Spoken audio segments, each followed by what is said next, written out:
আমার বাবার হত্যার বিচার চাই আমি। আপনার এই বিষয়ে আমার সহযোগিতা করবে। ঢাকায় দীর্ঘ ৩ মাস ধরে এমপি আনারকে খুনের পরিকল্পনা করা হয়। পরে ভারতে নিয়ে খুন করা হয় ঝিনাইদহ ৪ আসনের সরকার দলীয় এমপি আনোয়ারুল আজিম আনারকে। তাকে হত্যা করতে বিভিন্ন সরঞ্জাম কেনা হয় কলকাতার নিউ মার্কেট থেকে। আনারকে হত্যার পর লাশ টুকরো টুকরো করে হাড় থেকে মাংস আলাদা করা হয়। মাংসে হলুদ মিশিয়ে লাগেজে ভরা হয়। এরপর শরীরের এসব অংশ কোথায় ফেলা হয় তা এখনো জানা যায়নি। এমন সব লোমহর্ষক তথ্য পুলিশকে দিয়েছেন গ্রেফতার হওয়া আমানুল্লাহ ওরফে শিমুল। এদিকে নৃশংস এই হত্যাকাণ্ডের পর বেশ আলোচনায় আখতারুজ্জামান শাহীনের এই তালিকায় রয়েছে ঢাকাই ছবির একাধিক নায়িকাও, এমনটাই বলছে গ্রামবাসী ও প্রত্যক্ষদর্শীরা।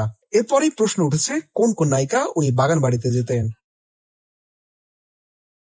স্থানীয়রা জানান ১০ বছর আগে শাহীন এলাঙ্গি গ্রামে গড়ে তোলেন বিশাল এই বাংলো বাড়ি। বাড়িতে করে আসা যাওয়া করতেন বাংলা সিনেমার বেশ কয়েকজন নায়িকা, যেখানে নিজস্ব বাবুর্চি দিয়ে রান্না করে চলত খাওয়া দাওয়া।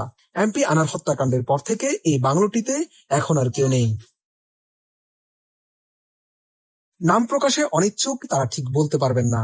শুধু মাঝে মধ্যে দেখতেন গাড়ি করে লোকজন আসা যাওয়া করেন। গাড়ির মধ্যে কারা থাকতেন তাদের দেখা যেত না। তবে কেউ কেউ বলছেন এখানে একাধিকবার বাংলা চলচ্চিত্রের নায়িকাদের যাতায়াত করতে দেখেছেন তারা।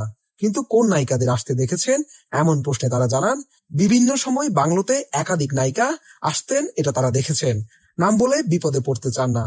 এতদিন মানুষ তার নির্যাতন সহ্য করেছে। ১.৫ বছর আগে কোটচাঁদপুরের ২টি হত্যাকাণ্ডের সঙ্গে এই শাহীন জড়িত বলে ভুক্তভোগীরা অভিযোগ করেন। এলাকাবাসী বলছেন বাগানবাড়িতে বিভিন্ন সময় নামি দামি অনেক লোক আসা যাওয়া করেন। রাতে সেখানে মদের আড্ডা আর সুন্দরী নারীদের নিয়ে আমোদ প্রমোদ করা হতো।